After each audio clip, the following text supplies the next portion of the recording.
নমস্কার বন্ধুরা, cook with শিখার রান্নাঘরে সকলকে স্বাগত। আজ নিয়ে এসেছি ভাত, রুটি, পরোটার সাথে সার্ভ করার মতো দারুণ টেস্টি ফুলকপি আলু ভাজার একটি রেসিপি। এটা আপনারা ব্রেকফাস্টে বা ডিনারে গরম গরম রুটি, লুচি, পরোটার সাথে সার্ভ করতে পারবেন। আর খেতে কিন্তু ভীষণই টেস্টি হয়। একটি অতি সাধারণ রেসিপি, অথচ খেতে কিন্তু ভীষণই মুখরোচক হয়। আর ঝটপট কিন্তু তৈরি করে নেওয়া যায়। তো চলুন রেসিপিটা দেখে নেওয়া যাক। রেসিপি ভালো লাগলে বন্ধুরা চ্যানেলটিকে সাবস্ক্রাইব করে নেবেন। আমি এখানে নিয়মিত ঘরোয়া রেসিপিগুলো শেয়ার করে থাকি, আশা করছি আপনাদের ভালো লাগবে। তো এখানে আমি একটা মাঝারি সাইজে ফুলকপি ফুলগুলোকে ছোটো ছোটো টুকরো করে করে দেখুন ছাড়িয়ে নিয়েছি। এবার একটা কড়াইয়ের মধ্যে দিয়ে দিয়েছি। এবার জল দিয়ে এই ফুলকপিটাকে মিনিট 3-4 জন্য একটু ভাপিয়ে নেব।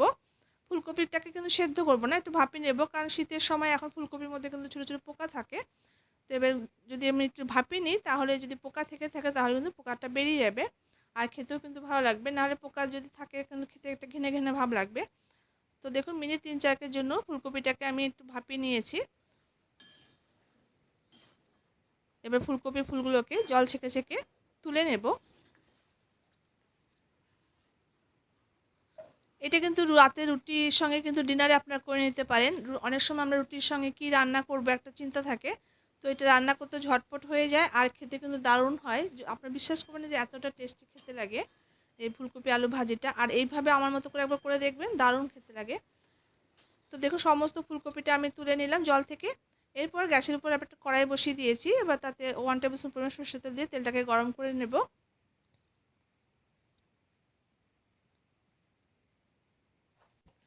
এবার এই গরম তেলের মধ্যে আমি 1 টিস্পুন পরিমাণ কালো জিরে ফোড়ন দিয়ে দিয়েছি। এবার কালো জিরেটা একটু ভাজা ভাজা হয়ে গেলে এখানে 6-7 কোয়া রসুনকে কুচিয়ে রেখেছিলাম, সেই রসুনটা দিয়ে দিয়েছি। রসুনটা আমি এখানে কুচি কুচি করে দিয়েছি, তবে আপনারা চাইলে ছোটো করেও কিন্তু দিতে পারেন। এবার রসুনটা দিয়ে মিনিট 2-1 জন্য একটু নাড়াচাড়া করে ভেজে নেব। লক্ষ্য রাখবেন রসুনটা যেন পুড়ে না যায়, রসুন পুড়ে গেলে কিন্তু রসুন পুড়ে একটা গন্ধ খেতে কিন্তু ভালো লাগবে না। এবার এখানে কেটে রাখা কাঁচা পেঁয়াজটাও দিয়ে দিয়েছি। এখানে দুটো মিডিয়াম সাইজের পেঁয়াজকে একটু বড় বড় করে আমি কেটে নিয়েছি। আর এখানে 4-5টা কাঁচা লঙ্কাকে চিড়ে দিয়ে দিলাম। এবার লঙ্কা পেঁয়াজটা দিয়ে কয়েক মিনিটের জন্য নাড়াচাড়া করে হালকা করে একটু ভেজে নেব। পেঁয়াজটাকে কিন্তু একদম কড়া করে ভাজা করব না, হালকা করে একটু নাড়াচাড়া করে বেশ সেদ্ধ মতো হয়ে গেলে কিন্তু সেদ্ধ মতো হওয়া পর্যন্ত এটাকে ভেজে নেব। তো দেখুন পেঁয়াজটা হালকা করে ভেজে নিয়ে নিলাম। এরপর এখানে কেটে রাখা আলুটাও দিয়ে দিয়েছি। এখানে দুটো বড় সাইজের আলুকে এবার ছোটো ছোটো চৌকো টুকরো করে করে আমি কেটে নিয়েছি। আলুটা দিয়ে প্রথমে আলুটাকে একটু কয়েক মিনিট সময় ধরে আলুটাকে ভালো করে ভেজে নেব। তো বন্ধুরা এখানে আলু ফুলকপির পরিমাণটা আপনারা যতটা পরিমাণ বানাতে চান সেই পরিমাণ মতো কিন্তু আপনারা কম বা বেশি করে নিতে পারবেন। তো আলুটা দিয়ে দেখুন কয়েক মিনিট সময় ধরে মিডিয়াম ফ্লেমে খুব ভালো করে নাড়াচাড়া করে আমি আলুটাকে একটু ভেজে নিয়েছি। এরপর যে ভাপিয়ে রেখেছিলাম ফুলকপিটা, সেই ভাপিয়ে রাখা ফুলকপি ফুলগুলোকে দিয়ে দিচ্ছি।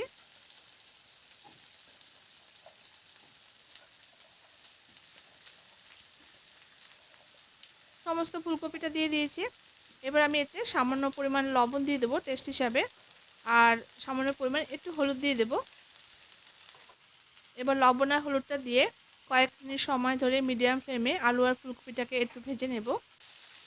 এই রান্নাটা কিন্তু হতে খুব বেশি সময় লাগে না, অল্প সময়ের মধ্যে খুব সুস্বাদু একটা রেসিপি।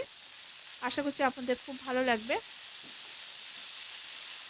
তো লবণ আর হলুদটা দিয়ে মিডিয়াম ফ্লেমে কয়েক মিনিট সময় ধরে দেখুন আলু ফুলকপিটাকে একটু ভেজে নিচ্ছি। ফুলকপি আর আলুটাকে মিডিয়াম ফ্লেমে মিনিট 3-4 সময় ধরে একটু নাড়াচাড়া করে ভেজে নিলাম। আলু ফুলকপি নাড়াচাড়া করে একটু ভেজে নেওয়ার পর একটা ঢাকা দিয়ে রেখে দেবো মিনিট 3-4 জন্য।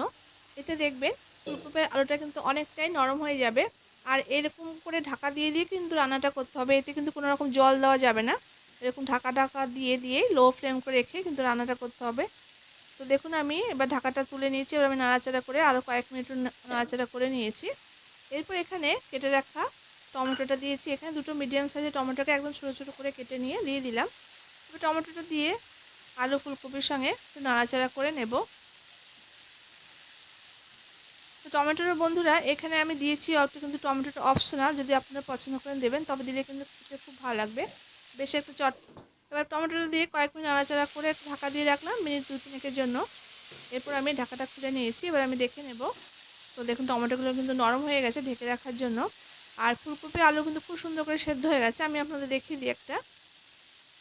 দেখুন আলুটা দেখুন খুব সুন্দর করে কিন্তু সেদ্ধ হয়ে গেছে। এরপর আমি সবজিগুলোকে চারদিকে একটু ছড়িয়ে দিয়ে মাঝখানটাকে একটু জায়গা করে নিয়েছি। এবার এখানে সামান্য পরিমাণে একটু সরষের তেল দিয়ে তেলটাকে একটু গরম করে নেব। এবার একটা ডিমকে আমি ফাটিয়ে নিয়েছি। এবার এই মাঝখানটাতে ডিমটাকে দিয়ে দিয়েছি। তো এখানে আমি একটা দিয়েছি, তবে আপনারা চাইলে দুটো বা তিনটে আপনার টেস্ট হিসাবে আপনার ডিমটা দিতে পারেন। এবার ডিমটা দিয়ে নাড়াচাড়া করে ডিমটাকে একটু টুকরো টুকরো করে নেব। তো এইভাবে বন্ধুরা ডিম দিয়ে এই ফুলকপি আলু ভাজাটা একবার করে খেয়ে দেখবেন, দারুণ খেতে লাগে। আর আপনাদের কাছে কেমন লাগলো খেতে তা অবশ্যই কমেন্ট বক্সে কমেন্ট করে জানাবেন। তো দেখুন ডিমটা ভাঙা ভাঙা করে নিয়েছি, একদম টুকরো টুকরো করে নিয়েছি। এরপর ফুলকপি আলুর সঙ্গে ডিমের টুকরোগুলোকে খুব ভালো করে মিশিয়ে দিয়ে আরও কয়েক মিনিট মিডিয়াম ফ্লেমে ভাজা করে নিয়ে ব্যাস তাহলে তৈরি হয়ে যাবে। এরপর এখানে আমি হাফ টিস্পুন পরিমাণ একটু চিনি দিয়েছি, তাহলে টেস্টটা ব্যালেন্স হবে, খেতে কিন্তু ভালো লাগবে। আর নামানোর আগে সামান্য একটু ধনেপাতা কুচি ছড়িয়ে দিলাম। এবার ধনেপাতাটা দিয়ে 2 মিনিট মতো নাড়াচাড়া করে নেব। ব্যাস রান্নাটা কিন্তু আমার একদম তৈরি হয়ে গেছে। দেখুন বন্ধুরা কতটা সুন্দর দেখতে হয়েছে, বেশ কালারফুল লাগছে দেখতে। তো তৈরি করে নিলাম ভীষণই মুখরোচক আলু ফুলকপির ভাজা। এবার এটা গরম গরম রুটি, লুচি, পরোটার সাথে সার্ভ করার জন্য একদম তৈরি। বা এটা কিন্তু আপনারা ভাতের সঙ্গে সার্ভ করতে পারেন, ভাত দিয়ে কিন্তু খেতে ভালো লাগবে। তো খুবই সাধারণভাবে তৈরি করেছি, কোনো রকম মশলা নেই, কিন্তু খুব বেশি মশলার দরকার হয় না, আর খুব জলদি তৈরি হয়ে যায়, আর খেতে কিন্তু ভীষণই মুখরোচক, ভীষণই টেস্টি হয়। তো আশা করছি রেসিপিটি আপনাদের কাছে খুব ভালো লেগেছে। যদি ভালো লেগে থাকে তাহলে অবশ্যই লাইক করবেন, শেয়ার করবেন। আর যারা নতুন দেখছেন চ্যানেলটি, ভালো লাগলে চ্যানেলটি সাবস্ক্রাইব করে সাথে থাকা অনুরোধ রইল। দেখা হচ্ছে পরবর্তী রেসিপির সঙ্গে। ততক্ষণের জন্য আপনারা সবাই খুব ভালো থাকবেন, সুস্থ থাকবেন। ধন্যবাদ।